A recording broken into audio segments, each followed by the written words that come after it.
Hey everybody, we are reading chapter 12 of PSB 11.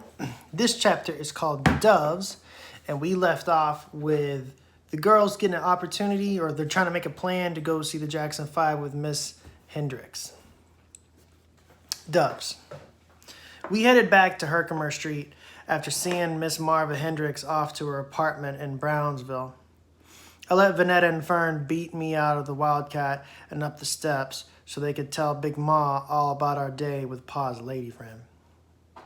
I would have felt a little giddy if Miss Marva Hendricks hadn't soured the day by making me out to be my sister's oppressor. I followed behind and unlocked the door while Vanetta and Fern ran inside. I left the door cracked for Pa, who was getting the blanket out of the trunk. My sisters tried to clamor around Big Ma, but she wanted no part of them.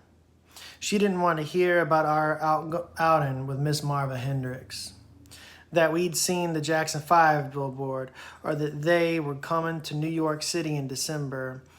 She had a long, brownish-yellow envelope choked in her fist, and she looked confused while she turned and left, and then right like she was... She looked confused while she turned left and then right, like she was playing keep away. I saw she'd been crying. So I said, Vanetta, Fern, quit it. Big Ma threw herself in her chair and squeezed the envelope even more. A mercy, Lord, Big Ma sobbed. A mercy, a mercy. Then Fern ran straight into me, ramming her head above my belly. She cried hard, almost biting me, while Vanetta went, "What's wrong? What's wrong?"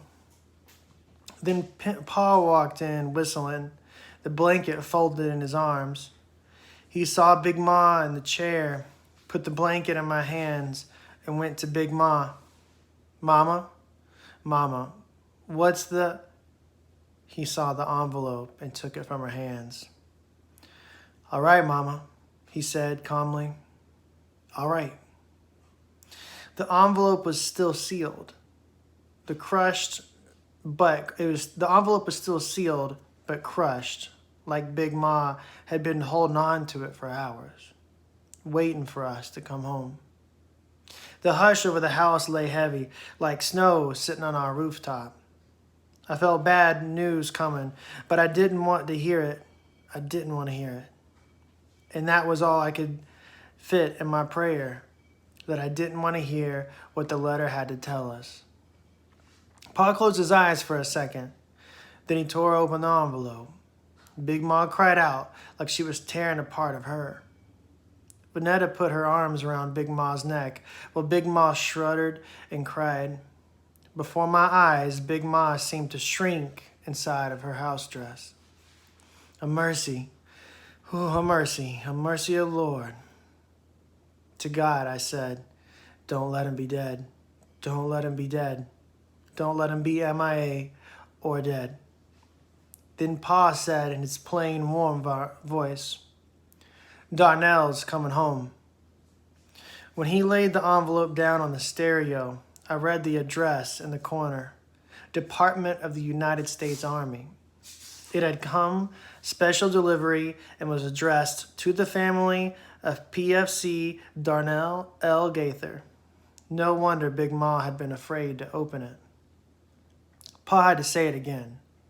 Darnell's coming home, Ma. Finally, she gasped for air, like a baby gasped before its first cry. Now Big Ma was all out crying. Fern unstuck her head from me and dried her face with my top.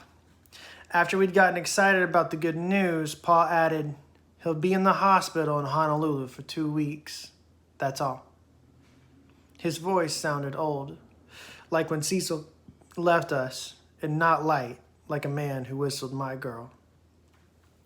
I tried to ease myself back into normal breathing, but I imagined all the things that could have happened to him at war. Watching the soldiers and the people in Vietnam on the 6 o'clock news was the only time I was glad we didn't have color TV. They showed a lot on the news. Dead soldiers, prison of war, wailing children, broken old people, bombing, and all that came in sharp enough in black and white. The news anchor always said, "Parents, send the children out of the room if they're nearby." I was the only child in the room, but I watched anyway. Big Mom was now quietly sobbing. But Vanetta and Fern danced the hula because Pa had said Honolulu. And I had to tell Heckle and Jekyll again to quit it. "What happened to him?" asked my father. "Did he get shot?" "Shot by the enemy?" Vanetta added. "Is Uncle Darnell almost dead?" Fern asked. "I thought he was dead." Big Ma cried even more. "Hush up," I told my sisters. "You're not in charge. You can't hush nobody," Vanetta said. "Surely can't." "The two of you hush up," Pa said. Vanetta and Fern hushed. Last year, Miss Peterson asked our class if we were for the war or against it, or like the evening news anchors said, hawks or doves. I said I was a hawk for my Uncle Darnell and the soldiers he slept in the I said I was a hawk for my Uncle Darnell and the soldiers he slept in foxholes and trampled through jungles with. But I didn't tell my class that I sometimes prayed at night that my Uncle Darnell and the soldiers would kill the Viet Cong who were trying to kill them. I didn't tell them how I prayed the same news anchor who told parents to shoo the kids out of the room would say, "Gather around, everybody. The war is over. The soldiers are coming home."